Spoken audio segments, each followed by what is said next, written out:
Miracles TV நேயர்களுக்கு வணக்கம். இன்றைக்கி நம்ம எதை பற்றி பார்க்க போகிறோம் அப்படின்னாக்கா, இட்லி தோசைக்கு எல்லாத்துக்குமே என் வீட்டில் பருப்பு இல்லை, பருப்பு போட்டால் டைம் ஆகுது அப்படின்றவங்களுக்கெல்லாம் ஈஸியாக ஒரு குருமா ரெசிபி ஒன்று சொல்கிறேன் ஃப்ரெண்ட்ஸ். சரிங்களா, பார்க்கலாமா? அதுக்கு ஒரு 4 பேர் சாப்பிட்றதுக்கான அளவு சொல்கிறேன்.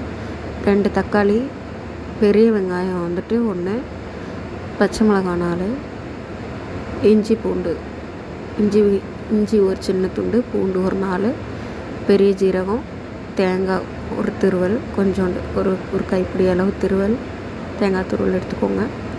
அதுக்கப்புறம் தாளிக்கிற அளவு எண்ணெய், கடுகு, உப்பு, மிளகாத்தூள், அவ்வளோதான். சரிங்களா, என்ன பண்ணுறீங்கனாக்கா, தக்காளியும் வெங்காயத்தை 4 பச்சை மிளகா, அதில் ஒரு தக்காளியும் பாதி வெங்காயத்தையும் கொஞ்சம் பெருசாக கட் பண்ணி ஒரு மிக்ஸி ஜாரில் போட்டுக்கோங்க. அந்த 4 பச்சை மிளகாயும் போட்டுக்கோங்க. இஞ்சியும் பூண்டையும் போட்டுக்கோங்க. பெருஞ்சீரகம், தேங்காய் சொன்னோம் பார்த்திங்களா, தேங்காய் போட்டுக்கோங்க. முந்திரி கொஞ்சம் போட்டுக்கோங்க. முந்திரி இருந்தால் முந்திரி போட்டுருங்க, இல்லைனாக்கா எங்கள் வீட்டில் உடச்சக்கடலை பொட்டுக்கடலைன்னு சொல்லுவாங்க பார்த்திங்களா, அது இருந்தால் அது ஒரு 2 ஸ்பூன் போட்டுக்கோங்க. போட்டு எல்லாத்தையும் மிக்சியில் அரைச்சி ரெடி பண்ணி வச்சுங்க. பச்சையாக தான் அரைக்கணும். இப்படி அரைச்சி ரெடி பண்ணி வச்சுங்க. பேன் எடுத்து வச்சுக்கோங்க. வச்சுட்டு எண்ணெய் ஊற்றி கடுகு போட்டுக்கோங்க.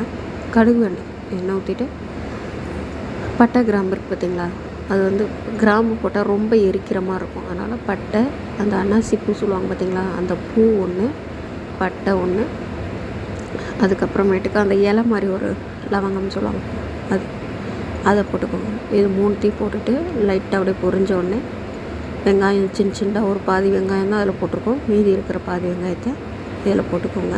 சின்னதாக அரிஞ்சு போட்டுக்கோங்க. போட்டுட்டு மீதி பாதி இருக்கிற அந்த தக்காளியவும் சின்னதாக அரிஞ்சு போட்டுக்கோங்க.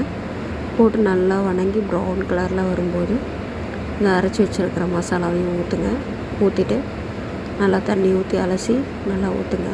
ஊற்றிட்டு நல்லா நமக்கு கொதிக்கணும் ஃப்ரெண்ட்ஸ். நல்லா கொதித்து எண்ணெய் பிரிஞ்சு வரணும். மேக்ஸிமம் ஒரு 1/4 மணி நேரம் போதும்.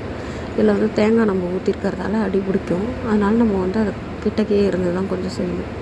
அதனால் கிண்டி விட்டு நல்லா ஒரு 1/4 மணி நேரம் நல்லா அந்த எண்ணெய்லாம் பிரிஞ்சு வரும் ஃப்ரெண்ட்ஸ். வந்ததுக்கப்புறம் புதினா, கொத்தமல்லி, கருவேப்பிலை மேலே தூவி விட்டு சர்வ் பண்ணுங்கள்.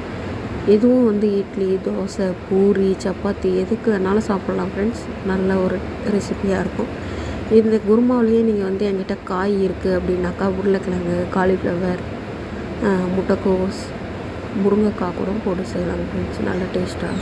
Thank you friends. யூஸ் பண்ணி பார்த்துட்டு உங்களோட ரிசல்ட் என்னென்னு கமெண்டில் சொல்லுங்கள்.